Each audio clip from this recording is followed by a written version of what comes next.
empezar. Uno de los temas que con más frecuencia vamos a ver en la parte clínica, ¿no? En la especialidad de obstetricia, justamente es, ¿no es cierto? Es el tema de amenaza de parto pretérmino.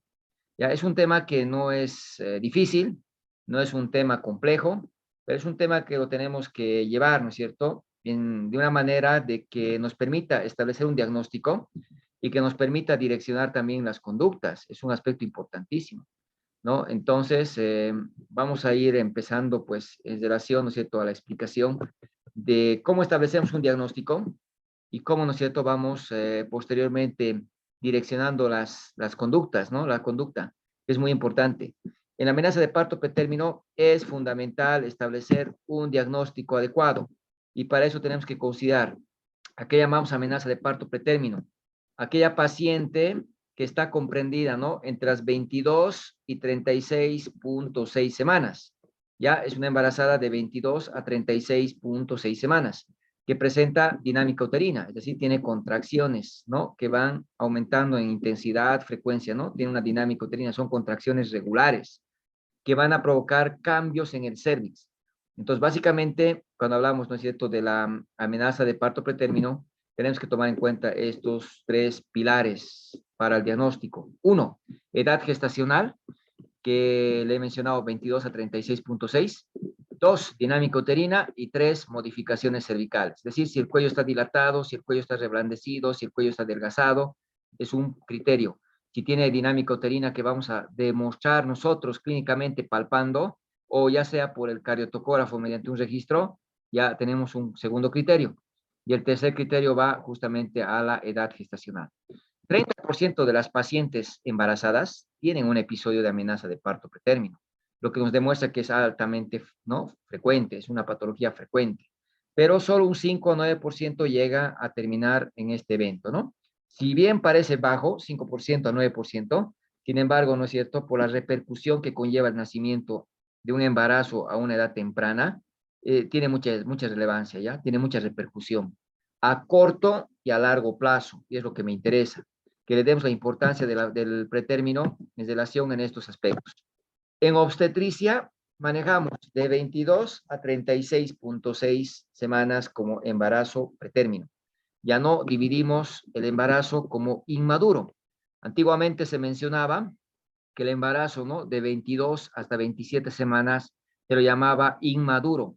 Si es que se producía el nacimiento, era un parto inmaduro, considerando de que se pensaba hasta hace tiempo de que recién a las 28 semanas el feto podía producir surfactante y por tanto podría respirar.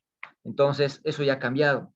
Actualmente se considera, ¿no?, que a las 24 semanas ya hay la posibilidad de la presencia de los neumocitos tipo 2 en los alveolos, por tanto hay la posibilidad de surfactante, hay la posibilidad de que el niño pueda vivir, ¿no? Incluso ya se va identificando, ¿no es cierto?, este dato que antes no se consideraba, es decir, solo a 28 semanas pensábamos que el niño podía vivir y por eso decíamos, si es menos es inmaduro, no va a vivir, pero eso cambió, ¿no? Entonces ya no manejamos el concepto de inmaduro, para empezar. Neonatología nos divide el parto, ¿no es cierto?, en un pretérmino extremo, cuando es menos de 28 semanas, ¿ya? Seguramente enfocamos aquí a lo que era antes el inmaduro, ¿no?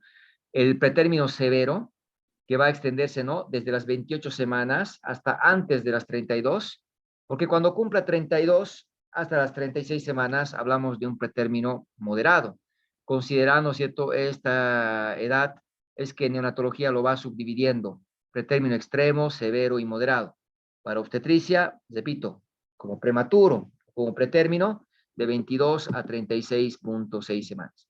Y para neonatología también se considera, ¿cierto?, un factor importante de morbimortalidad, ¿no?, del neonato.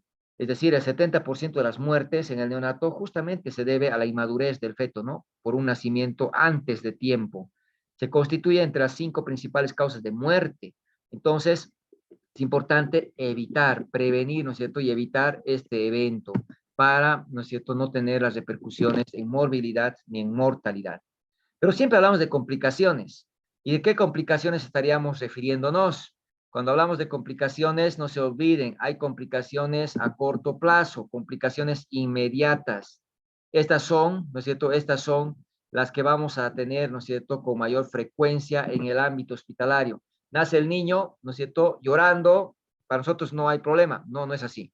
Nace el niño, puede estar llorando, pero el problema es cuando no pueda respirar, ¿no es cierto? El problema respiratorio es una de las principales complicaciones. Por tanto, a corto plazo, pensemos que hay complicaciones como el distrés respiratorio. Pensemos que hay, ¿no es cierto?, complicaciones como la membrana hialina, ¿ya? Entonces, aquí vamos a encontrar los problemas de tipo respiratorio, pero también los problemas de tipo infeccioso. La sepsis neonatal es más frecuente en estos niños. Podemos encontrar datos de inmadurez del feto que se complican, ¿no?, con la enterocolitis necrotizante, por ejemplo, las hemorragias intraventriculares, ¿no es cierto?, que son más frecuentes, pero principalmente las complicaciones respiratorias y la sepsis. A largo plazo, vamos a encontrar las secuelas neurológicas. Y aquí seguramente muy poco interés le ponemos, ¿no es cierto?, en el hospital, porque no lo vemos, pero no podemos descuidar este grupo, ¿no? Complicaciones a posterior, porque cuando nace el niño, ¿no es cierto?, y los pulmones no están maduros, obviamente no va a poder ventilar, no va a poder intercambiar los gases, no va a llegar oxígeno adecuadamente al cerebro, y eso puede repercutir en una forma muy grave, la parálisis cerebral, llevándonos, ¿no es cierto?, a una manifestación de mayor gravedad en relación, ¿no es cierto?, al compromiso neurológico. Tengamos niños, ¿no?, como vegetales, con un corazón que late, un pulmón que respira, pero que el niño, ¿no es cierto?, está postrado en su cama, una carga para la familia. O bien podemos considerar, ¿no es cierto?, niños que se van incorporando de manera parcial a la vida, ¿no es cierto?, y a la actividad cotidiana, es decir, van a tener dificultad en el desarrollo psicomotriz. Les va a costar caminar, ¿no es cierto?, pararse, gatear, va a costar poder, ¿no es cierto?, realizar diferentes actividades, o bien puede tener, ¿no es cierto?, deficiencia neurológica, es decir, no va a rendir en la escuela, no va a rendir en la universidad, ¿no es cierto?, se va a aplazar, es un niño que va a desertar, y ahí vamos, ¿no?, encontrando entonces una repercusión que va a afectar el resto de la vida de este niño. ¿Ya? Y la retinopatía también que está descrita justamente en el pretérmino. Entonces encontramos, ¿no?, que las secuelas, las complicaciones, no solo se dan de manera inmediata, sino a posterior. Y habría que pensar en este efecto a la hora de atender un parto pretérmino. No pueden hacer un pretérmino en un hospital donde no haya un servicio de neonatología con la capacidad de recibir y atender a estos niños. ¿Ya? Ahora, ¿qué tenemos que identificar? ¿Cuáles son las causas que llevan al nacimiento de un pretérmino? Hay diferentes maneras de enfocar, ¿ya? Hay maneras diferentes. Por ejemplo, la que yo les traigo en la diapositiva, podemos encontrar, ¿no?, dentro de la etiología del pretérmino, ¿ya?, los nacimientos pretérminos por indicación médica, por ejemplo, que corresponden a una tercera parte de los nacimientos. Aquí seguramente, ¿no?, vamos a identificar que hay diferentes diagnósticos que nos obligan a interrumpir el embarazo. Valga decir, ya hemos visto algunos. Por ejemplo, si tengo una placenta previa, oclusiva total, sangrante, ¿no es cierto?, con un embarazo de 30 semanas, ya hemos dicho, independiente de la edad gestacional, debo interrumpir el embarazo, porque la hemorragia va a matar a la paciente. Y si muere la paciente, muere el niño también. Entonces, resulta que tengo que interrumpir el embarazo sabiendo que es un niño pretérmino. ¿Por qué? Porque hay una indicación que me obliga a la interrupción, ¿no? Tuviera una paciente con preeclampsia severa, entonces la preeclampsia severa va a provocar la muerte de la madre, la muerte del niño. Tengo que interrumpir el embarazo, ¿no es cierto? Sabiendo que es pretérmino, lo tengo que hacer. Una ruptura prematura de membranas, ¿no? Si el niño ha presentado la ruptura de membranas, que es un tema que vamos a avanzar también, pues el riesgo de infección aumenta. Y cuanto más tiempo pase desde que se han roto las membranas hasta el nacimiento, mayor es el riesgo de infección para el niño y para la madre. Entonces, vamos a encontrar que una ruptura prematura de membranas, cuando tiene signos de infección, se tiene que interrumpir, independiente si es de término o pretérmino, porque si no lo interrumpo, la madre va a terminar haciendo sepsis, al igual que el niño. Entonces, se dan cuenta, hay indicaciones, ¿no?, médicas que me obligan a interrumpir y obtener un nacimiento pretérmino. Pero también hay pretérminos que nacen de manera espontánea, ¿no? Y aquí seguramente vamos a destacar como las infecciones, como la primera causa, la infección urinaria, la infección genital, ¿no?, la candidiasis, la tricomoniasis, la garnerela. Tenemos que buscar infecciones. En el aborto, La primera causa era las anomalías cromosómicas, ¿no? En el aborto espontáneo. En el pretérmino, vamos a buscar, ¿no es cierto?, las infecciones como la principal causa, porque todo proceso infeccioso libera prostaglandinas, porque toda prostaglandina va a actuar en el útero provocando contracción y dilatación del cuello. Entonces, es importante considerar, ¿no es cierto?, de que cuando tenemos un pretérmino, busquen la infección, busquen una causa, ¿no es cierto? Bueno, puede ser otra causa, puede ser generales, pueden ser locales, ¿no? Eso vamos a considerarlo siempre el tema de infecciones. Pero también puede tener la sobredistensión uterina. Si el útero se distiende o se estira demasiado, eso provoca contracciones. Es como la ley de Frank-Starling. Mayor elongación de la fibra, mayor fuerza de contracción, ¿no es cierto? Eso hemos visto en el corazón. Lo mismo o algo similar pasa en el útero. Si las fibras se estiran, también van a provocar contracción. ¿Y qué puede provocar que el útero se estire o se distienda? Por ejemplo, que haya un macrosómico, un feto macrosómico, que hayan dos fetos y no uno solo, el embarazo gemelar, que haya exceso de líquido, el polidramnios. Entonces, todas estas condiciones pueden desencadenar un parto pretérmino. Es difícil ver un embarazo gemelar que llegue a las 39 semanas, 40 semanas. Son dos bebés, distienden al útero y generalmente desencadenan el parto, ¿no es cierto?, de una manera temprana, ¿no? Entonces están asociados mucho al parto pretérmino. Ya, lo mismo va para el polidramnios y el macrosómico. Entonces, en algunos casos, el cuello uterino no se puede mantener cerrado y se empieza a dilatar. Y eso provoca a que el embarazo se lo pierda, ¿no es cierto? Y a eso llamamos la incompetencia del istmo y del cervix, la incompetencia ístmico-cervical. Generalmente, para sospechar de la incompetencia ístmica cervical, tenemos que tener abortos tardíos, es decir, abortos más de 13 semanas. Tenemos que tener, ¿no es cierto?, partos pretérminos, ¿no? Pretérminos extremos, por ejemplo, es decir, menos de 28 semanas. Eso no es común que una paciente tenga pérdidas, ¿no es cierto?, de un embarazo, ¿no?, grande, más de 3 semanas, sin tener contracciones, ¿no?, o dolor, sino que el cuello se abre y lo elimina, lo elimina. Entonces, es importante reconocer esta condición porque el manejo es distinto, ¿no? Hay que hacer un cerclaje, hay que anudar ese cuello, hay que cerrarlo, porque igual lo va a perder en este embarazo, ¿no? Y bueno, entonces, esto es un enfoque que podemos hacer de lo que corresponde a la etiología o las causas del pretérmino. Pero también podemos considerar que para que se produzca un pretérmino pueda haber factores de riesgo. Y los factores de riesgo no pueden ser divididos en dos grupos. Factores de riesgo que yo los puedo identificar y los puedo suprimir, es decir, son removibles.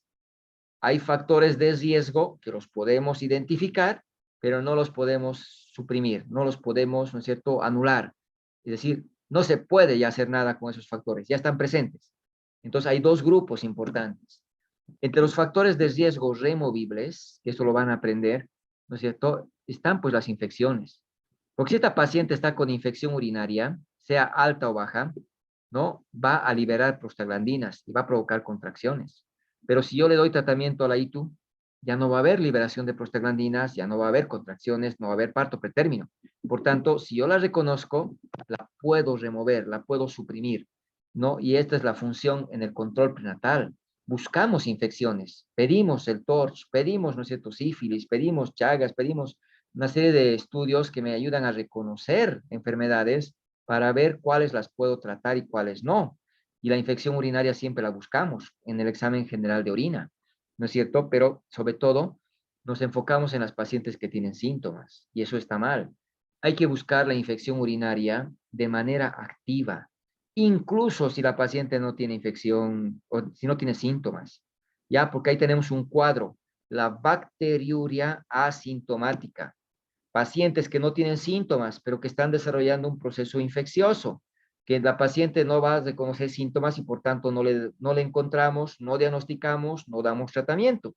Va a ascender, llega al riñón y se manifiesta como una pielonefritis, ¿no? Y ahí empieza a recién a detectarse, pero ya está desencadenando un cuadro de amenaza, ¿no? De aborto o una amenaza de parto pretérmino.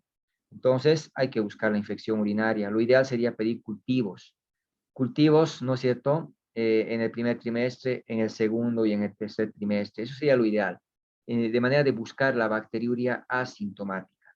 ¿Se trata de una bacteriuria asintomática en la embarazada? Sí, se trata, porque esa infección desencadena parto, pretérmino desencadena parto, amenaza de aborto, porque esa infección va a ascender y va a complicar en una ITU alta. ¿Ya? Hay que buscar infección, ¿no es cierto?, vaginal. Hay que hacer una tinción de Gram, hay que identificar, es Gardnerella, es Trichomona, es Candidiasis, ¿no? Hay que buscar infección por clamidia. Y la clamidia la vamos a buscar mediante el estudio de ELISA, ¿no? ELISA. Hay que buscar al estreptococo del grupo B mediante un hisopado, ¿no? Vaginal y rectal a las 35 a 37 semanas, es donde más se la encuentra el estreptococo, donde lo que la mayoría no hacemos en los controles, ¿no? En el control prenatal debíamos sacar una muestra, ¿no? En mi hospital ya estamos en el afán de hacer un estudio, ¿no? Para demostrar que el estreptococo, pues, está presente y hay que detectarlo. Es causa importante de las amenazas de parto pretérmino, ¿no? Y bueno, en ese caso habrá que, ¿no es cierto?, buscar la corioamnionitis subclínica. Hay pacientes que no tienen síntomas, pero ya están con una infección en la cavidad amniótica.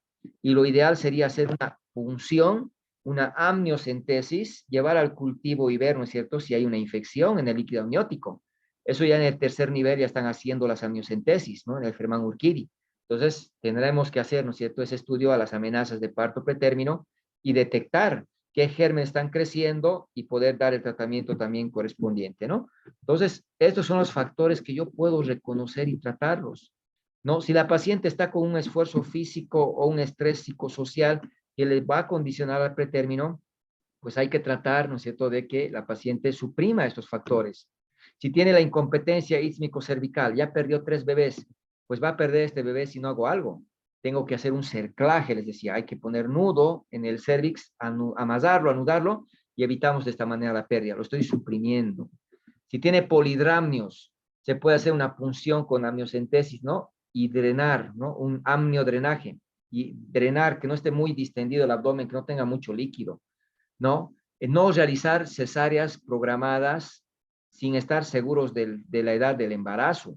Antes se operaban a las embarazadas 37 semanas, decíamos 37 es de término, hay que operarlas. No, actualmente se recomienda cualquier cirugía programada que tengamos que hacerla solo a partir de las 39 semanas. Las cirugías programadas no deben ser menores de 39 semanas, ¿ya? Por ejemplo, si tengo una paciente que está de 40 semanas, situación transversa, ¿qué voy a esperar ya? ¿No es cierto? Tengo que operar porque el transverso no va a tener parto. Si tuviera 2 cesáreas previas, tiene una indicación de cesárea, ¿no es cierto? No puedo operar a las 36, a las 35, tengo que esperar que llegue hasta las 39 semanas, ¿no? Idealmente, y poder programar su cesárea sin que desencadene parto, pero tampoco le voy a exponer de operarle y obtener un niño pretérmino, ¿no es cierto? Entonces, 39 semanas es la edad que actualmente estamos manejando para realizar las cirugías programadas.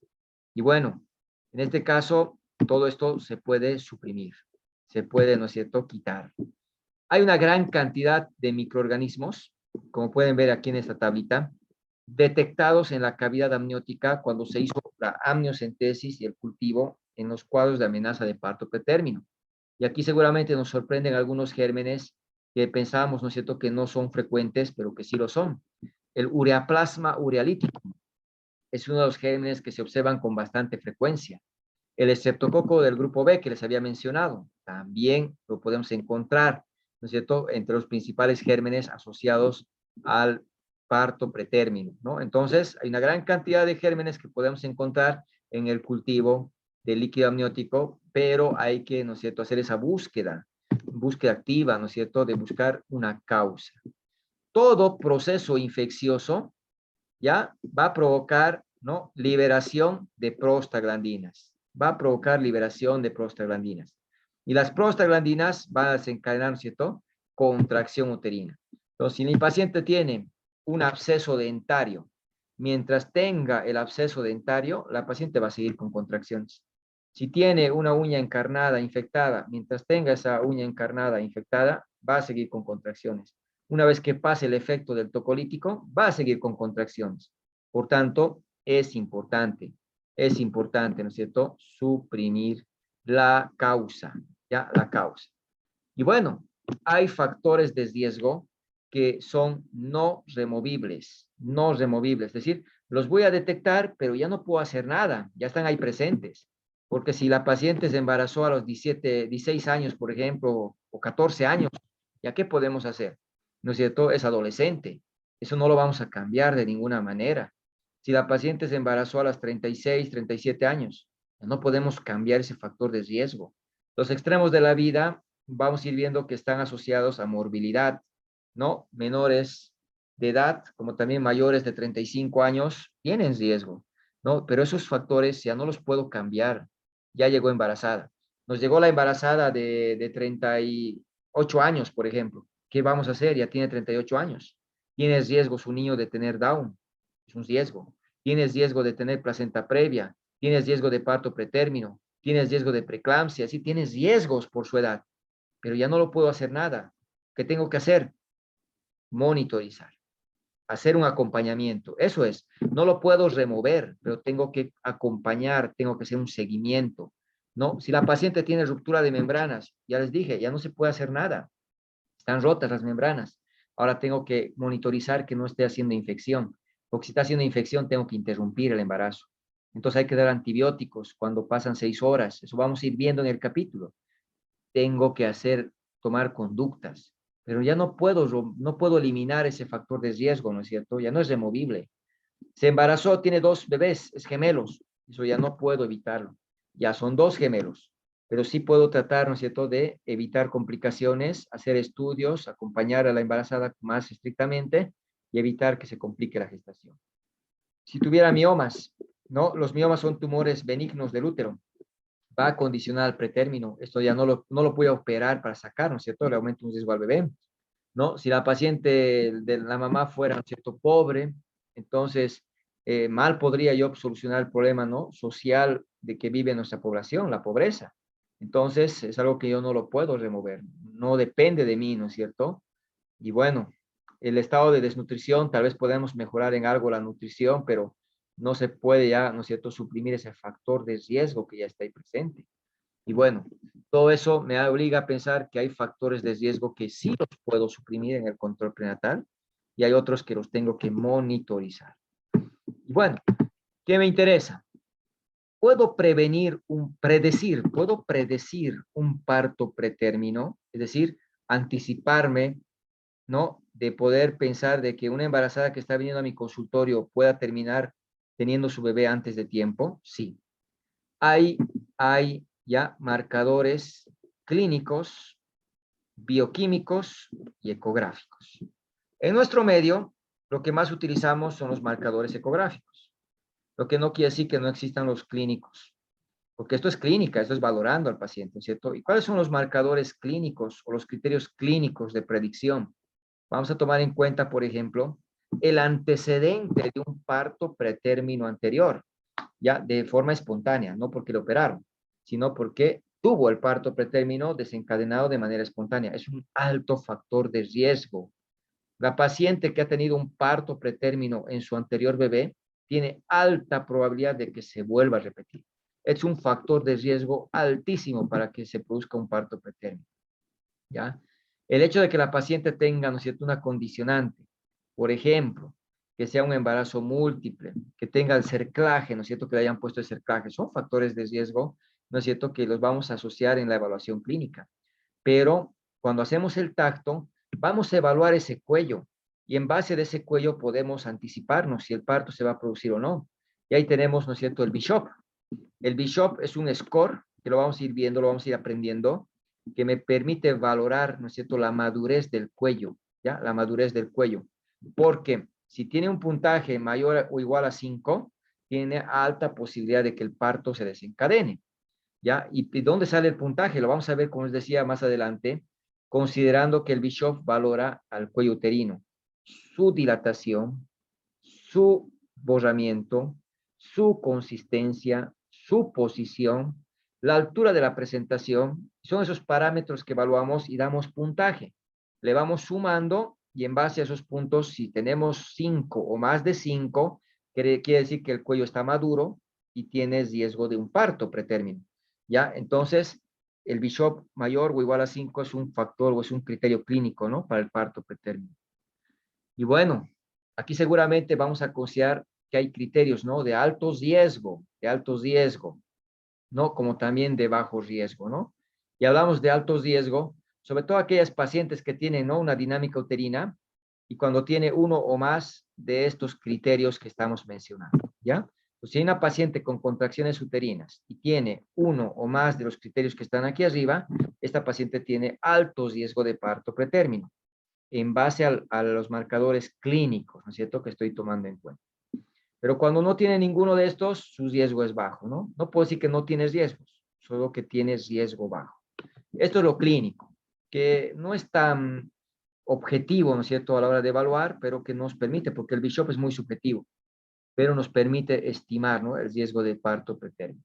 Sí hay marcadores bioquímicos, que esto sería lo ideal tener, ¿no?, en nuestro medio, que no lo tenemos, y hay varios estudios que nos plantean, ¿no?, buscar, por ejemplo, el estriol en saliva, la interleuquina, ¿no es cierto?, la fibronectina, son marcadores bioquímicos que los tendríamos que considerar.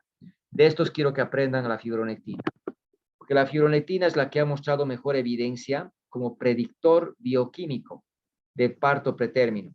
¿Pero qué es la fibronectina?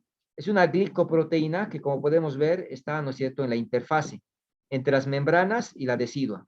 Ya es como un cemento que está uniendo las membranas a la decidua. Ya normalmente esta fibronectina está en esa interfase y no la tenemos que encontrar en la vagina. Ya no la tenemos que encontrar en la vagina entre la semana 24 y 34, porque podemos encontrar el canal vaginal antes de 24 y después de 34 semanas. Se puede encontrar. Mientras más próximo al parto, se encuentra en mayor cantidad, pero no debemos encontrar entre 24 y 34. Y si encontramos, hay que medir. Entonces, para eso se busca un examen especular, se toma una muestra, ¿no es cierto?, del cervix, del canal vaginal, se envía al laboratorio y se pide que nos den el resultado de la fibronectina. Si es mayor a 50 nanogramos, tiene riesgo de parto en los próximos 7 días, ¿ya? Entonces, una manera fácil de recordar es los 50 nanogramos, porque en realidad lo podemos establecer, ¿no?, como mayor al 0.05 microgramos por ml. Y en realidad, ¿no es cierto?, eso es más fácil de recordar. Si es mayor a 50 nanogramos por ml, tiene alto riesgo de parto pretérmino, ¿ya? Cuando medimos en esta edad. Entonces, este marcador bioquímico lo hicieron alguna vez aquí en el Germán Urquidi, ¿no?, en un estudio donde sí han corroborado que evidentemente es un buen marcador de predicción, ¿ya?, de tipo bioquímico de un parto pretérmino. Y cuando hablamos del parto pretérmino y el riesgo, lo estamos estableciendo, ¿no?, en los próximos 7 días, en la próxima semana. Ya eso tenemos que tomar en cuenta. Ahora, lo que sí tenemos en la mayoría de nuestros centros, lo podemos realizar incluso, es la cervicometría o la longitud cervical, es decir, los marcadores ecográficos. Entonces sí tenemos la posibilidad de hacer marcadores ecográficos a nuestros pacientes. Es más, estamos obligados para su examen, para el caso clínico. Si les toca una amenaza de parto pretérmino, dentro de la conducta es importante medir la longitud del cervix, porque la longitud del cervix nos va a direccionar la conducta, nos va a trazar qué camino vamos a seguir. Me explico. El cuello uterino es una porción del útero que se extiende desde el orificio cervical externo al orificio cervical interno. Eso lo hemos visto en anatomía. La distancia entre el orificio cervical externo y el interno corresponde al canal cervical. Este canal cervical, ¿no es cierto?, es la distancia que va desde el OC hasta el OSI. ¿Cuánto tiene que medir el cuello? El cuello uterino normalmente debe medir, ¿no es cierto?, los 3 centímetros. Si bien el cuello mide de 3 a 4 centímetros, ¿no?, ya hemos visto que varía, ¿no?, de acuerdo a la edad también, pero en términos generales, en una persona adulta mide de 3 a 4 centímetros. Me quedo con 3 centímetros. Entonces, más o menos un cuello uterino debería medir esa distancia. Entonces, lo que hace el ecografista es una ecografía transvaginal y medir la distancia desde el OC hasta el OSI. Porque yo puedo valorar a la paciente, le hago un examen especular, veo un cuello cerrado, le hago el tacto, el cuello puede estar cerrado, pero el cuello se va a empezar a abrir desde el OSI, desde el orificio cervical interno se va a empezar a abrir.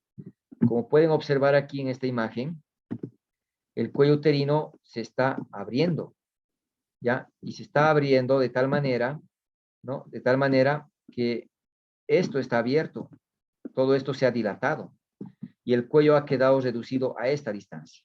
Esto es el cuello, cuando en realidad el cuello debería medir por lo menos hasta aquí. Entonces, un cuello normal debería llegar hasta este nivel, ¿no? Entonces, ¿qué ha pasado? El cuello se ha ido dilatando desde adentro, lo que ha hecho que ahora el ecografista cuando mida, lo que va a medir, ¿no es cierto?, es que el cuello ha reducido de distancia. Ahora mide solo esto. El cuello está corto, el cuello se ha adelgazado, ¿ya? Y eso es importante, porque si tengo un cuello corto, ¿qué significa eso? Que hay riesgo de parto dentro de los próximos 7 días. Este niño va a nacer mañana, pasado, hoy día, o de aquí a 5 días, 6 días, van a nacer en esta semana. Y si van a nacer en esta semana, ¿qué tengo que hacer yo? Prepararme para el nacimiento, ¿no es cierto?, de ese niño. Y para eso es lo importante, ¿ya? Tengo que reconocer cuándo tiene el cuello corto y cuándo no. Porque si tiene cuello corto, tienes riesgo de parto en los próximos 7 días. Y si tienes riesgo de parto en los próximos 7 días, ¿qué tengo que hacer? Hospitalizar a la paciente y tratarle. ¿Para qué? Para prepararle para el nacimiento. Entonces, eso es lo que mide el ecografista, la longitud cervical. Este es el dibujo, el gráfico que me muestra, ¿no? El cuello. Aquí veo el OC, aquí veo el OSI, aquí está la cabeza, ¿no? Las membranas. Y la distancia que mide el ecografista es esta. Aquí está el cuello, medimos desde el OC hasta el OSI, y este es el cuello normal, es un cuello largo. Pero fíjense, aquí veo cómo se está dilatando el cuello, ¿no? Es líquido. Y desde el OC hasta el OSI es esta distancia nada más. Aquí está el gráfico. Este es el cuello, se ha cortado. La distancia que estoy midiendo en el cuello, ¿no es cierto?, es solamente esta. Cuando en realidad deberíamos medir todo esto, ¿no es cierto? El cuello debía ser toda esa distancia. Entonces, básicamente vemos un cuello corto. Y para el examen me van a aprender estos valores, porque una cosa es que me digan cuello corto, pero aquí llamamos cuello corto. El cuello no es lo mismo durante todo el embarazo, ¿ya? No es lo mismo durante todo el embarazo. Entonces aquí tenemos, por ejemplo, algunas edades que hay que aprender, ¿ya?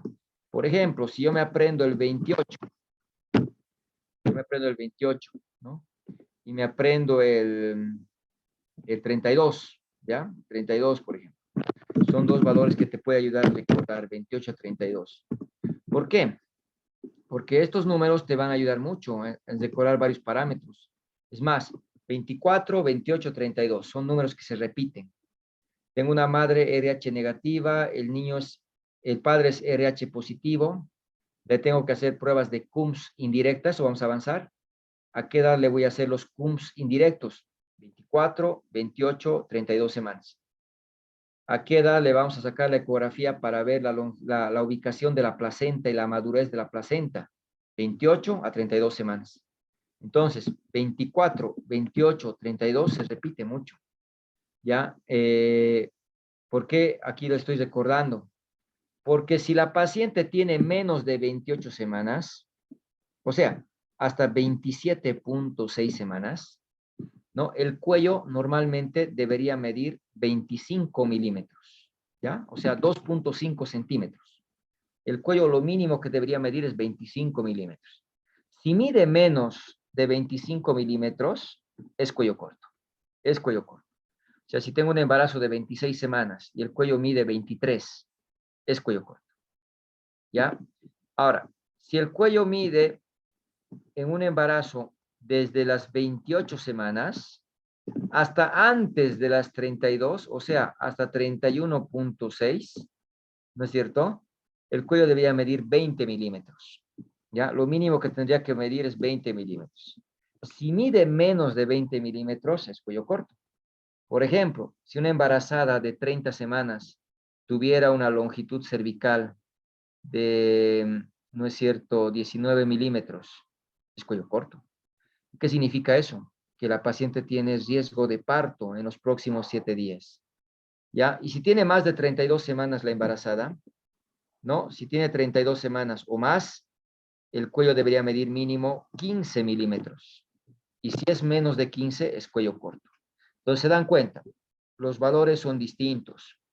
Por ejemplo, si yo tengo una embarazada de 33 semanas, y le mido longitud cervical, y la longitud cervical es 16 milímetros, 16 milímetros. ¿Esta paciente tiene cuello corto o no tiene cuello corto? No, doctor. No tiene cuello corto. Por tanto, no tiene riesgo de parto en los próximos 7 días, por tanto, no la voy a hospitalizar. Pero no es lo mismo. Me llega otra paciente que tiene 30 semanas y que tiene un cuello que mide 16 milímetros, lo mismo. ¿Tiene cuello corto o no? Sí. Tiene cuello corto. Tienes riesgo de parto en los próximos 7 días. ¿Se dan cuenta? Una misma medida no es lo mismo. Depende de la edad. Y es por eso que tienen que aprender estas edades, porque así van a ser buenos, ¿no es cierto?, médicos interpretando. Nosotros podemos decir cuello corto si es menos de 2.5, pero no es así. El cuello va cambiando de acuerdo, ¿no es cierto?, a las semanas de embarazo. ¿Ya? No es tan difícil. Me agarro el 28 y el 32. Si es menos de 28, digo, el cuello tiene que medir por lo menos 25. Si es menos de 25, es cuello corto. ¿Ya? Desde 28 hasta antes de 32, o sea, hasta 31.6, el cuello tiene que medir 2 centímetros, 20 milímetros. Si mide menos, es cuello corto. ¿Ya? Y el 32 semanas para arriba, tiene que medir 15. Si es menos de 15 milímetros, es cuello corto. ¿Qué significa un cuello corto? Riesgo de parto en los próximos 7 días. Entonces, aquí vemos cómo el cuello se ha vuelto corto, porque todo esto se ha dilatado. ¿Ya? Esto es como un embudo, ¿no? Se está volviendo como un embudo, signo de funneling llamamos, ¿no? Pero lo que me interesa es la longitud cervical, ¿ya? El cuello, la cervicometría. Es lo que me interesa que lo fijen, porque eso nos va a direccionar todo el capítulo, todo el tratamiento, ¿ya? Porque si tiene cuello corto, tengo que decir, esta paciente tiene riesgo de parto en los próximos 7 días. ¿Qué tengo que hacer? Prepararle para el nacimiento. Y para ahí tengo el tratamiento. Hay 4 pilares que nos recuerdan el manejo del pretérmino. Primer pilar, maduración pulmonar. Segundo pilar, tocólisis o la uteroinhibición. Tercer pilar, tratar la causa. Cuarto pilar, la neuroprotección. No de la madre, del niño. Vamos a cuidar cerebro para que no tenga parálisis cerebral, para que no tenga retardo psicomotriz, para que no tenga retardo mental. Entonces, son 4 pilares que tienen que tomar en cuenta. Secundariamente me dirán, pues, reposo relativo, control de signos vitales, la dieta, todo ello. Lo que a mí me interesa, estos pilares en el manejo, que usted tiene que hacerse un esquema mental, porque cuando le llega un pretérmino, le pide ecografía, tiene cuello corto, tiene una longitud de cervix reducido, entonces tienes riesgo de parto en los próximos 7 días. Oriente el tratamiento, ¿no? Oriente el tratamiento. Y aquí vamos a tomar en cuenta entonces maduración pulmonar, aunque ya muchos colegas van hablando de una maduración fetal incluso, ¿ya? Si bien es un término que todavía no está, ¿no es cierto?, universalmente pues difundido, se habla de una maduración fetal, porque no solamente los pulmones maduran con los corticoides, sino madura el feto en sí, ¿ya? Diferentes tejidos maduran con el corticoide y eso ayuda a que haya menos complicación. Sin embargo, que me digan maduración pulmonar o maduración fetal es válido, es válido.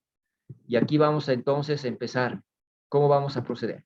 Primero hemos dicho maduración pulmonar o maduración fetal. Entonces, solo debo recordar que para madurar los pulmones del feto y madurar los diferentes tejidos del feto, voy a utilizar corticoides. Y los corticoides que voy a utilizar, ¿no es cierto?, van a ser o la betametasona o la dexametasona. ¿Ya? No voy a utilizar la hidrocortisona, porque la hidrocortisona es una macromolécula, es muy grande, no atraviesa la placenta, llega muy poco al feto. No voy a utilizar la prednisona, porque la placenta lo degrada, ni siquiera deja que pase al feto. Entonces me quedo con la betametasona porque es de bajo peso molecular, tiene menos efectos sobre el feto adversos y es la primera línea. Vienen ampollas de 4 miligramos. Vamos a utilizar 12 miligramos intramuscular cada día por 2 días. ¿Ya? Entonces, 2 pinchazos, ¿no? 12 miligramos intramuscular cada día por 2 días. Recordando que el corticoide necesita 2 días para tener su efecto máximo, ¿ya? El pico de su efecto lo voy a ver recién a los 2 días. El corticoide no actúa ese rato. No es una varita mágica que le madura el pulmón y al niño puede nacer cualquier rato. No. Para que actúe el pulmón, el corticoide tiene que por lo menos actuar 2 días. Si yo le pongo un corticoide ahorita, betametasona, y nace a la hora, poco o nada le ha servido el corticoide. Entonces, ¿qué tengo que hacer? Evitar que el niño nazca. Pues, ¿cuánto tiempo? 2 días. Tiene que aguantar el embarazo, no puede nacer 2 días para que el corticoide actúe. Y el efecto del corticoide va a durar 7 días. Y cuando cumpla los 7 días, el corticoide ya no tiene efecto. Y hay corticoide que actúe. Por tanto, ¿no es cierto? Si va a nacer el niño, que lo haga bajo el efecto del corticoide. Bajo el efecto del corticoide. No me sirve que nazca después de que aplicó el corticoide o antes de que llegue a los 2 días. Explicaré primero, luego me preguntan. ¿Ya? Doctor, Sí, dime. una pregunta. Se el bebê nasce e não dá tempo para administrar dexametasona ou betametasona. Por eso, explicaré para que luego me entiendan, ¿no es cierto? Porque obviamente si nace y no me da el tiempo, ¿no? Mal puedo yo hacer algo, ¿no? Tengo otras medidas, como es la neuroprotección. Explicaré todo el tema y luego al final del tema me preguntan, ¿ya? No tengan dudas o escriban en el chat, ¿ya? Para que no, Já, doutor. no se entrecorte. Bueno, entonces ahí va el tema, la importancia de que el corticoide, ¿no es cierto? Básicamente, pues, tiene un efecto que tiene que alcanzar y el efecto lo alcanza en 2 días. El efecto lo dura 7 días, ¿ya? Entonces, ¿esto a qué va? De que, por ejemplo, viene un pretérmino, ¿no? Le preguntan, pretérmino sí, ¿ha recibido corticoide? Sí. ¿Cuánto tiempo? Hace 2 semanas. Ya, entonces va a estar bien. No, no es que va a estar bien. Ese corticoide que le hemos administrado hace 2 semanas ya ha tenido un efecto y ahora ya no existe el efecto. Entonces, no me garantiza que haya maduración del pulmón. Entonces, la aplicación del corticoide no se realiza a cualquier paciente. Vamos a aplicar a las pacientes que tienen riesgo de parto en los próximos 7 días, no a todas las pacientes, solo las que tienen riesgo de parto en próximos 7 días. ¿Cuáles son ellas? Las que tienen cuello corto. Las que tienen cuello corto. Estoy diciendo que el cuello corto me dice que van a nacer en 7 días, entonces tengo que adelantarme a ello y darle corticoide, porque si van a nacer, que nazca con mayor posibilidad de que los pulmones estén maduros, ¿no es cierto? Entonces, es lo importante. El corticoide va a tardar en actuar, ¿ya? No es inmediato. Por tanto, esa maduración inmediata, que muchos decimos, ¿no? Bueno, van a hacer ahorita y le pondré la hidrocortisona y eso le madura rápido. ¿Por qué? Porque la hidrocortisona actúa rápido. Eso es falso. Primero que la hidrocortisona no va a atravesar bien a la placenta, no va a llegar al feto. Y segundo, que el corticoide no es que actúe en minutos, ¿no es cierto? Va a tardar en actuar. Entonces, la hidrocortisona, sáquenlo de su protocolo, quédense con la betametasona. Y si no tengo betametasona, recurro a la dexametasona. La dexametasona viene de 4 miligramos, viene de 8 miligramos, ¿no es cierto? Vamos a administrar, pues, 6 miligramos intramuscular cada 12 horas. Ya, 2 días, igualito. Al final tenemos 12 miligramos por día. 12 miligramos por día, pero le damos en 2 aplicaciones, ¿no? Entonces, es otra opción, la segunda línea. La betametasona primera línea, la dexametasona la segunda opción, ¿ya? Estos 2 protocolos, apréndanlo. En la paciente que tengan, siempre como primera opción la betametasona. Llega más al feto, es más pequeña, atraviesa mejor, y bueno, tenemos, ¿no es cierto?, como la primera alternativa ahí. Y luego la dexametasona. Ahora, aquí va el tema. ¿De qué semana a qué semana vamos a administrar el corticoide? Ya, el corticoide lo vamos a utilizar desde las 24 a las 34 semanas. 24 a 34 semanas. Es importante, ¿por qué? Porque a las 24 semanas recién hay neumocitos tipo 2. Yo no le puedo administrar a las 23, no le puedo administrar a las 22, a las 21, porque no hay neumocitos tipo 2, no hay una célula diana que responda al corticoide, solo a partir de 24 semanas. Es más, hay quienes nos recomiendan 26 incluso recién, ¿ya? Pero no vamos a ir a ese tema ¿no? El protocolo nos dice 24 porque hay evidencia de que puede haber neumocitos tipo 2 y lo vamos a hacer ahí, ¿ya? ¿Y por qué hasta 34? Porque a las 34 semanas ya tiene que haber corticoide o surfactante. Ya tiene que haber surfactante, el pulmón ya tiene que haber producido surfactante. Entonces, mi protocolo me dice de 24 a 34 semanas coloquemos maduración pulmonar. Solo la paciente tiene que recibir 2 dosis. Eso es un ciclo completo. Antes lo que hacíamos era cada semana hasta que el niño llegue a 36 semanas. Y decíamos, ¿no? Hay que darle corticoide. Si ha pasado el efecto, le daremos refuerzos cada semana. El corticoide no permite, ¿no es cierto? Interfiere en el desarrollo del sistema nervioso. El corticoide en altas dosis no es cierto? Inocuo. Altera el desarrollo del sistema nervioso, no deja que se desarrolle la sustancia gris. Por tanto, dar mucho corticoide, más que beneficio, le va a provocar efectos al feto, ¿no es cierto? Entonces, solamente un niño debe recibir un solo ciclo de 2 dosis, de la betametasona, ¿no? Y de 2 días de la dexametasona. ¿Ya? Entonces hay que saber elegir a quién dar. No es dar por dar, nuevamente repito, no es dar por dar corticoide. Solo voy a dar al que tiene riesgo de parto en los próximos 7 días. Ahora, en relación al corticoide, ¿no es cierto? Al corticoide, es importante considerar, ¿no? De 24 a 34 semanas me establece mi protocolo. Pero ¿qué pasa con aquellos niños de 35 semanas, de 36 semanas, que también son pretérminos, ¿no es cierto? Y que no recibieron corticoides en las semanas descritas. ¿Pueden recibir corticoides? Sí, actualmente sí. Desde el 2016, el Colegio Americano de Obstetricia nos recomienda que podamos utilizar corticoides, ¿ya? Podamos utilizar corticoides hasta las 36.6 semanas. Es decir, podemos dar desde las 34 semanas hasta las 36 semanas con 6 días, sí, siempre y cuando no haya recibido corticoides anteriormente, ¿ya? Siempre y cuando no haya recibido corticoides antes.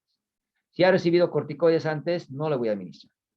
¿Ya? Pero sí le puedo administrar. El Colegio Americano nos recomienda, ¿ya? Eso sí.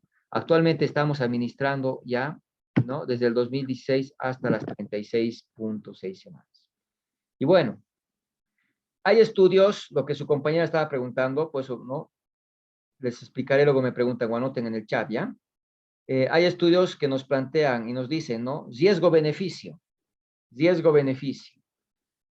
Hay un parto, ¿no? Que se va a producir y que, bueno, es pretérmino.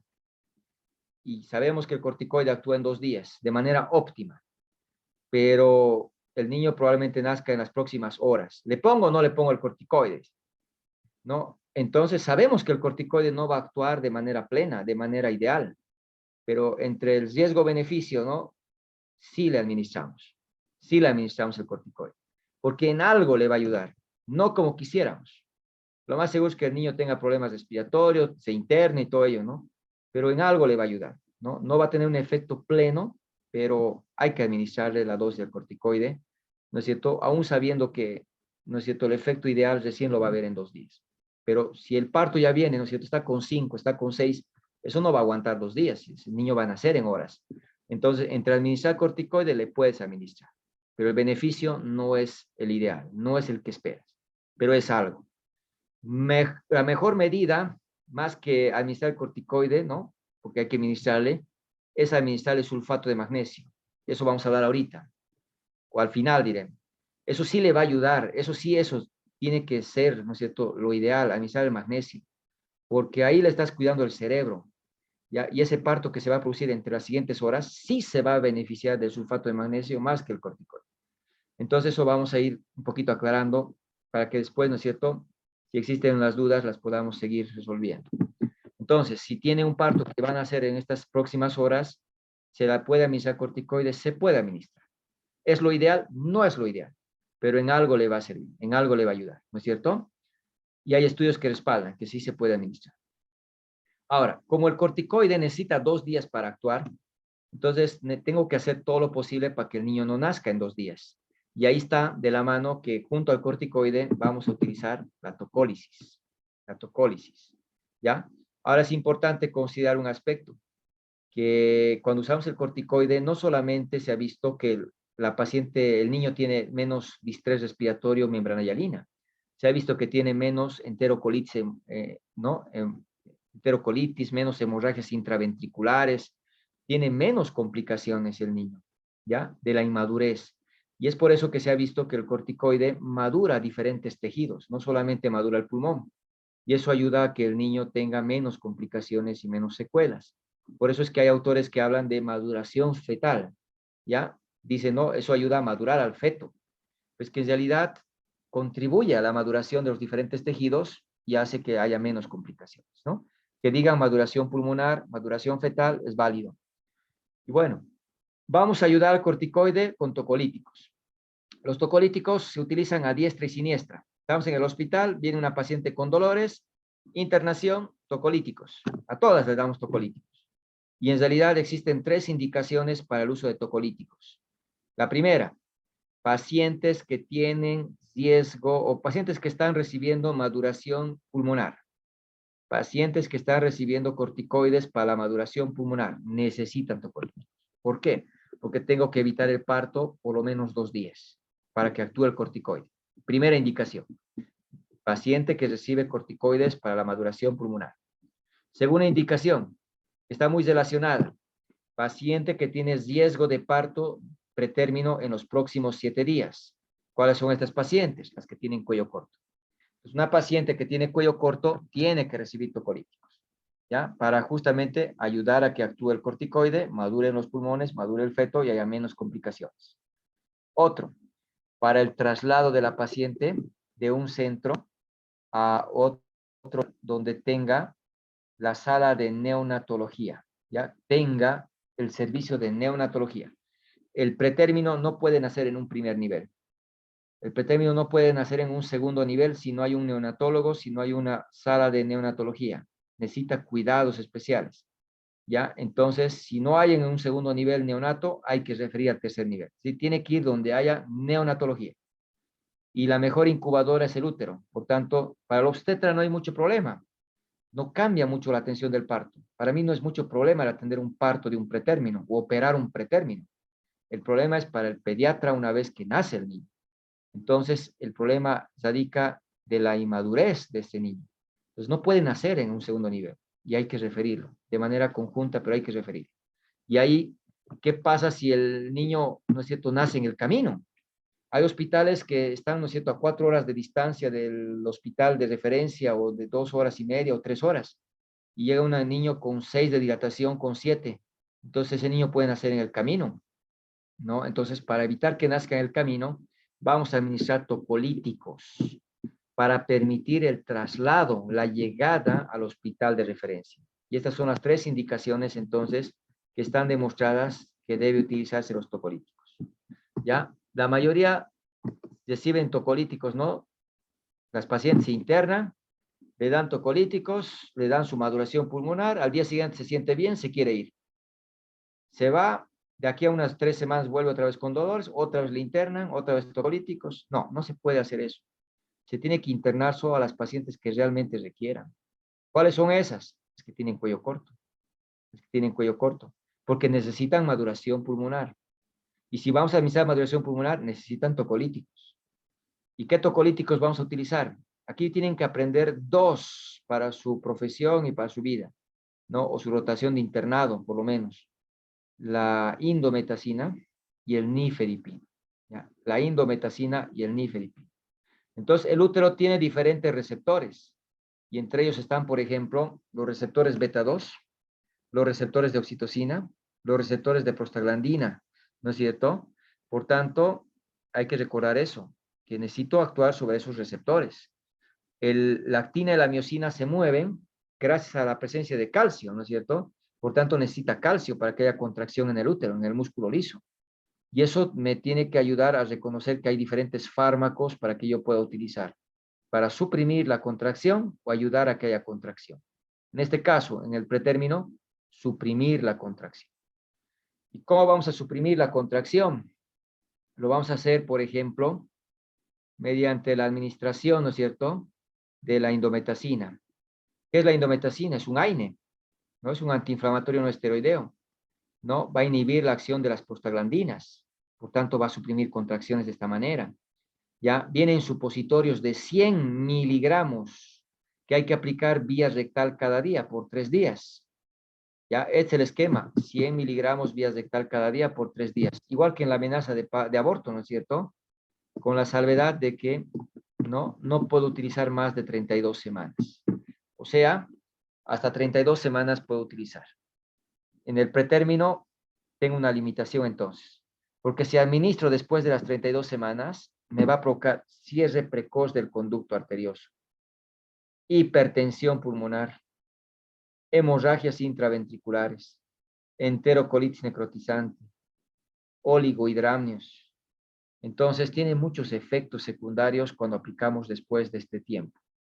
Ya, solo hasta 32 semanas, 100 miligramos vías de cada día por 3 días. Como obstetra, podría utilizar alguna vez yo la indometacina después de las 32, pero tendría que hacer un control ecocardiográfico, valorar ductus, ¿no? Arterioso, porque su efecto es reversible. Una vez que pasa el efecto de la indometacina, otra vez, ¿no es cierto?, se revierte. Pero no es lo ideal, ¿no? Entonces, acostumbrémonos a utilizar la indometacina solo hasta 32 semanas.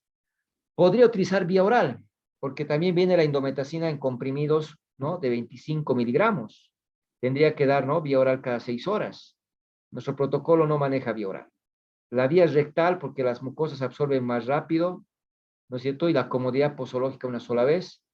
Entonces, es el protocolo, ¿ya? 100 miligramos rectal cada día por 3 días. Y ahí me quedo. La indometacina.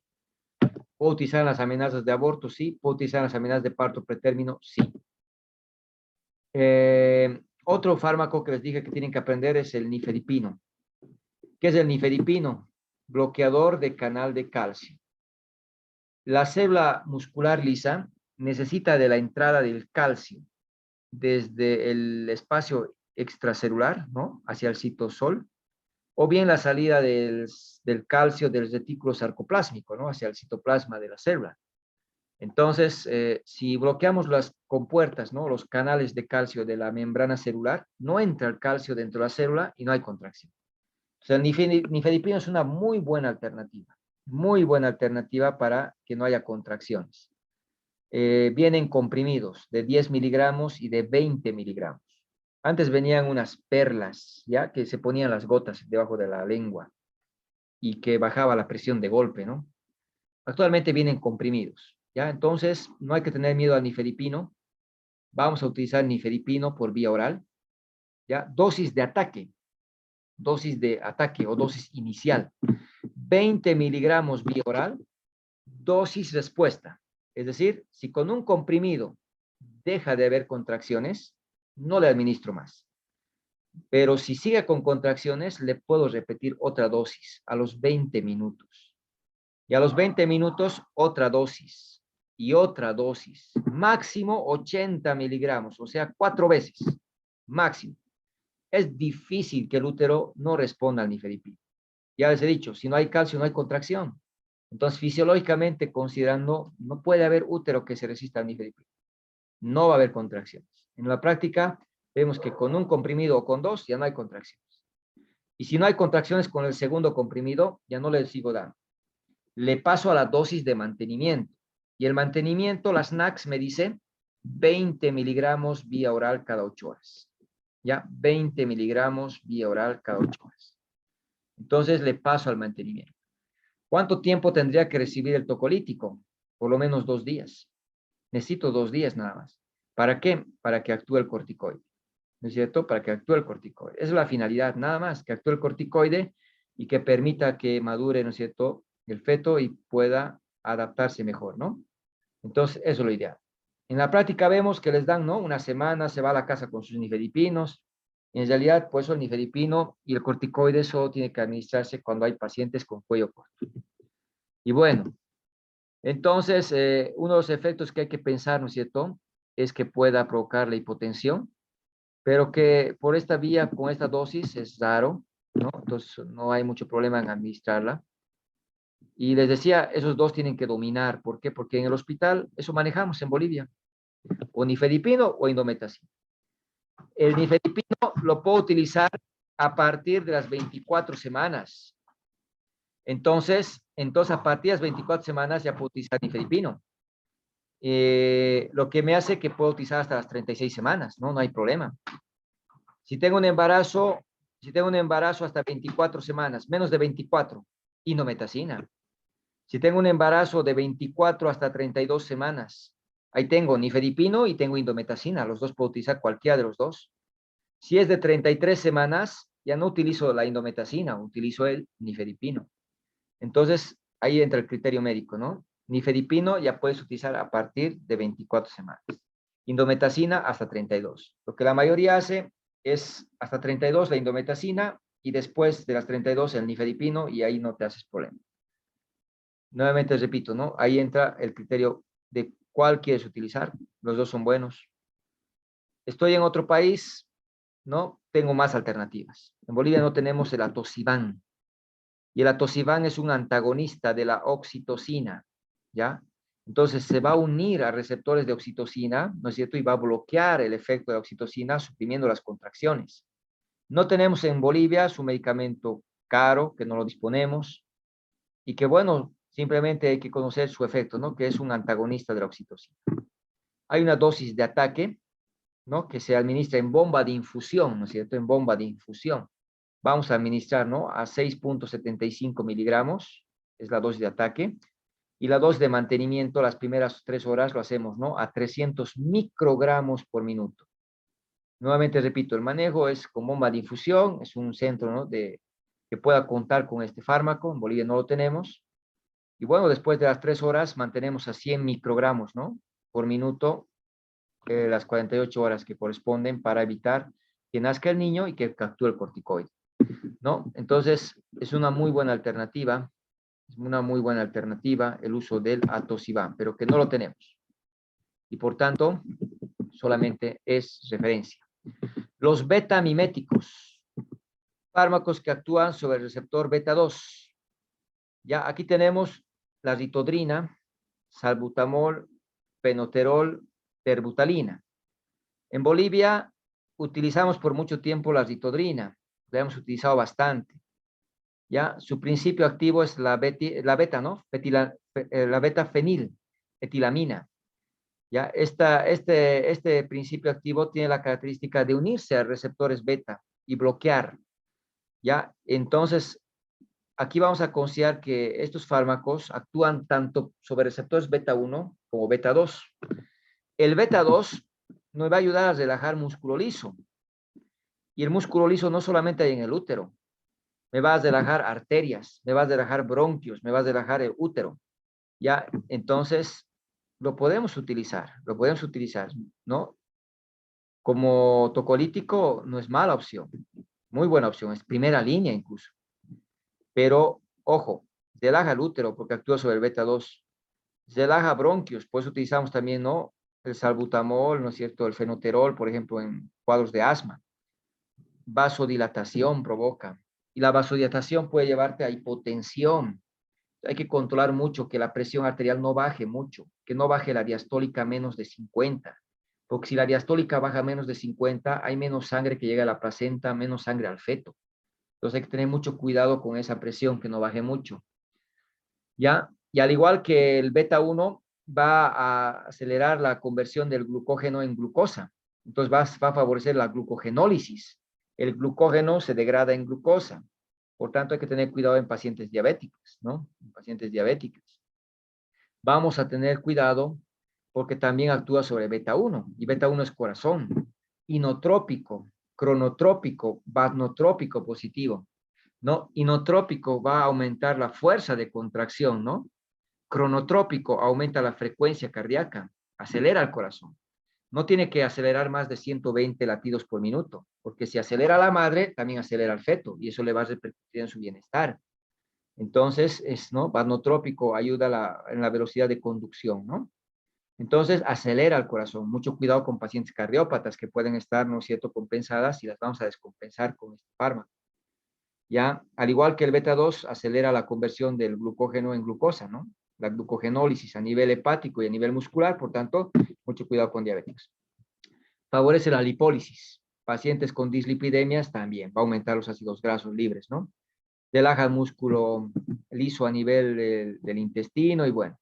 Entonces, tiene mucho efecto secundario, ¿ya? Por eso es que ha quedado muy relegado en nuestro medio, no lo utilizamos, ¿ya?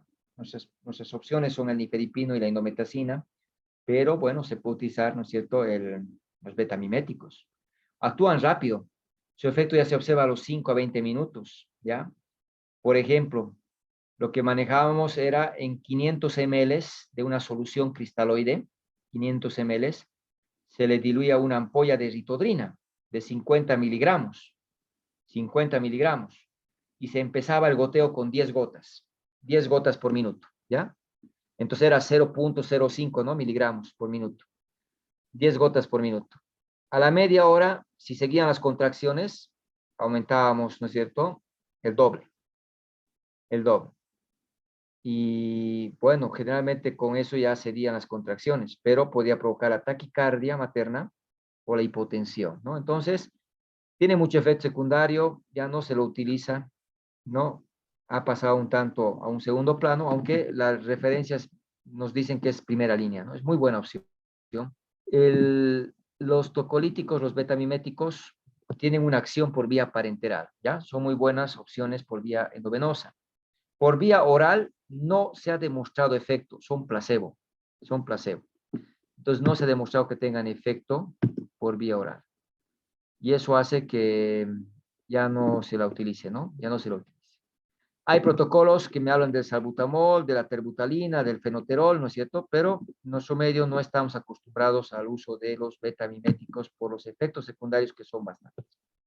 Nos remitimos a los bloqueadores de calcio y a los antiprostaglandínicos. Tenemos siempre la pregunta, ¿y la iosina es tocolítico? Y en el tema de aborto hemos dicho que no. No hay receptores para el butilbromuro de iosina. Por tanto, no hay una justificación de cómo puede actuar la iosina en un cuadro de amenaza de parto pretérmino. Entonces, el butilbromuro de iosina, el Viadil, ¿no es cierto?, ya no se utiliza como tocolítico. No es tocolítico. Ya, si algún momento ves que le administran, ¿no?, el Viadil o la iosina, ¿no?, 10 miligramos EB, por ejemplo, cada 8 horas, y le calma el dolor a la paciente, no es porque esté relajando el útero, sino que está relajando el músculo detrusor, que es uno de los causantes del dolor, ¿no es cierto?, en un cuadro de amenaza de parto pretérmino, por ejemplo. Entonces, coadyuva, ayuda al tratamiento, ¿no? Pero no como tocolítico, ¿ya? Entonces, se puede administrar en algunos casos, sí, pero no se olviden, no es como tocolítico. La progesterona no es tocolítica. La progesterona, ¿no es cierto?, es una hormona que relaja el músculo liso, es la hormona del embarazo, pero no está catalogado como tocolítico. La progesterona, sobre todo vamos a utilizar en pacientes que tienen cuello corto,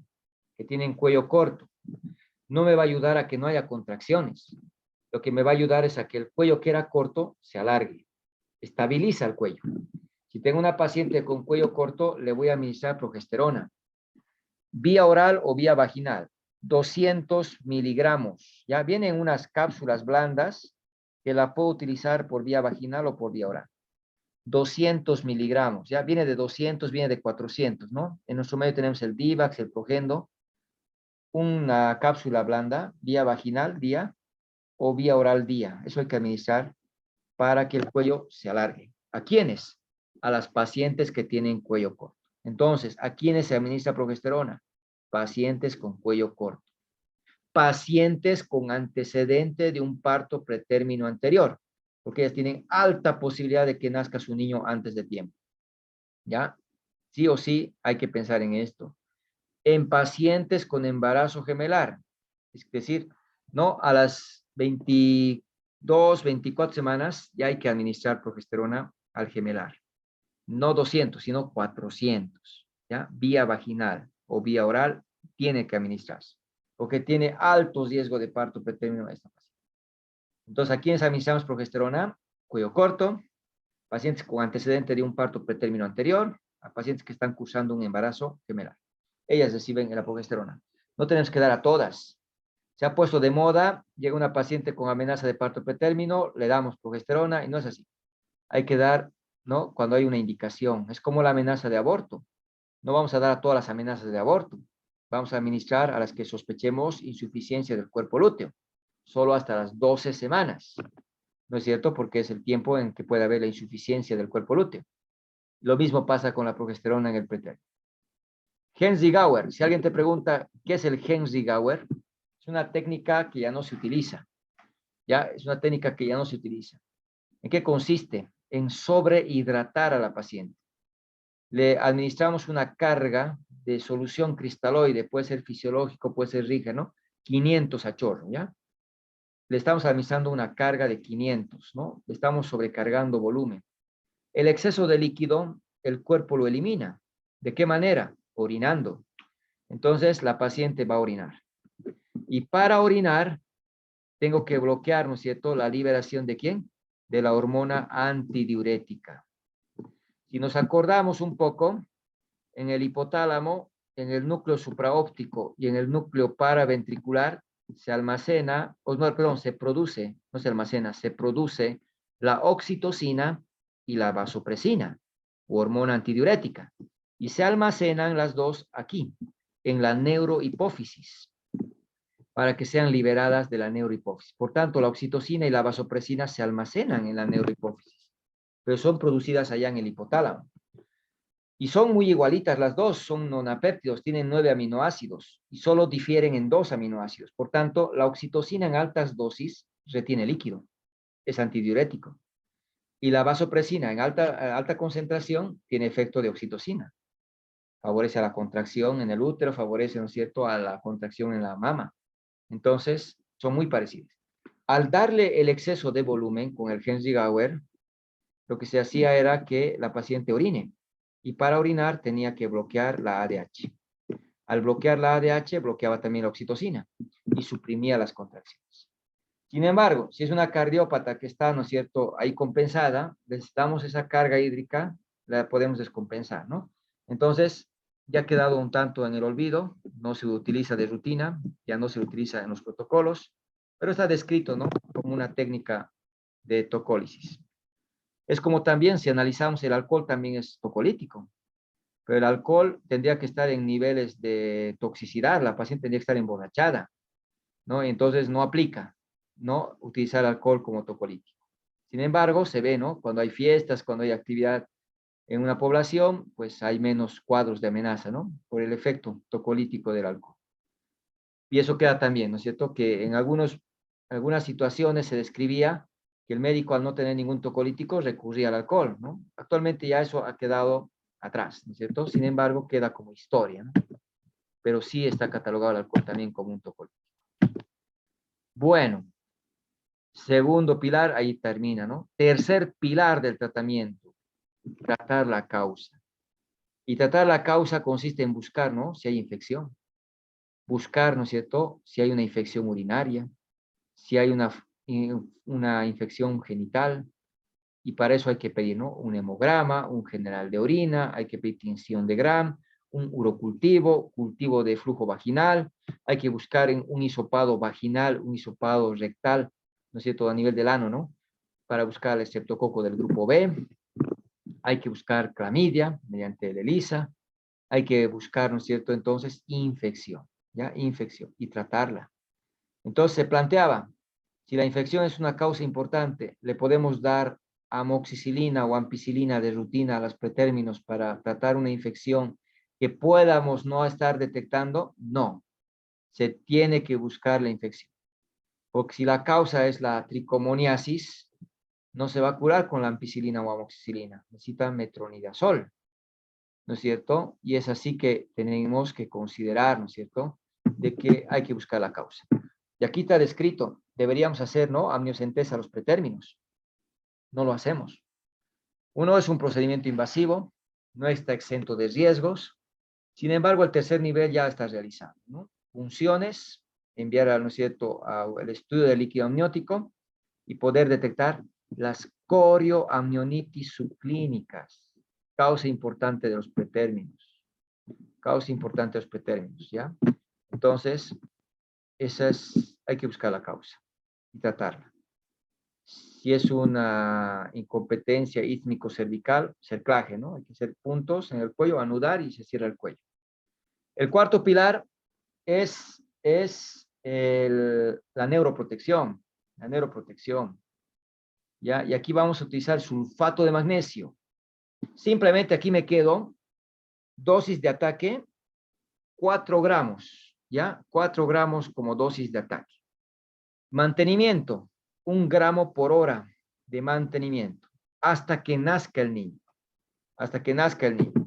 Entonces, muy parecido, ¿no es cierto?, al manejo que se hace en la preeclampsia. Esto lo vamos a desglosar en la preeclampsia, porque ahí también hay un dosis de ataque, el esquema de Sussman, que dice 4 gramos. 4 gramos vamos a diluir en 100 cc de solución fisiológica o Zinger, una solución cristaloide, y la vamos a pasar en 10 a 15 minutos. 10 a 15 minutos. Eso es la impregnación. El mantenimiento, vamos a utilizar 10 gramos de sulfato de magnesio y lo vamos a diluir en 900 cc de solución cristaloide.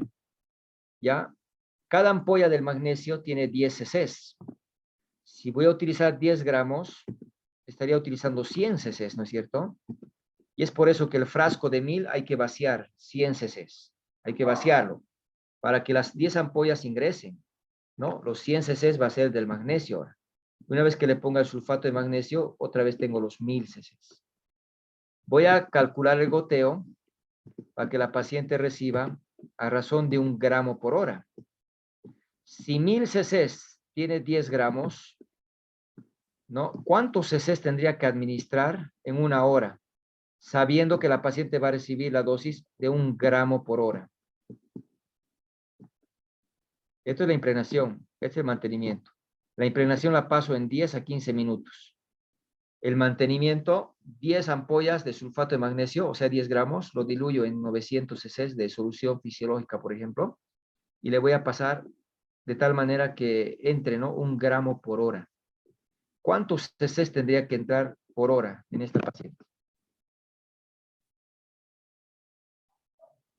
100 cc, doctor. 100 cc, ¿no? Muy bien. Entonces vamos a calcular, ¿no?, que enfermería que lo calcule el goteo, de tal manera que 100 cc tienen que entrar en 1 hora. Ya, esto en el pretérmino es muy importante. ¿Por qué? Porque el sulfato de magnesio tiene 2 efectos, ¿ya? Un efecto periférico, que es bloqueador de canal de calcio, bloqueador de canal de calcio. Y un efecto central, bloquea a un neurotransmisor, al glutamato. Hay menos liberación de glutamato, bloquea receptores, por tanto no va a actuar el glutamato. Y de esa manera ayuda a que no haya convulsiones en la embarazada.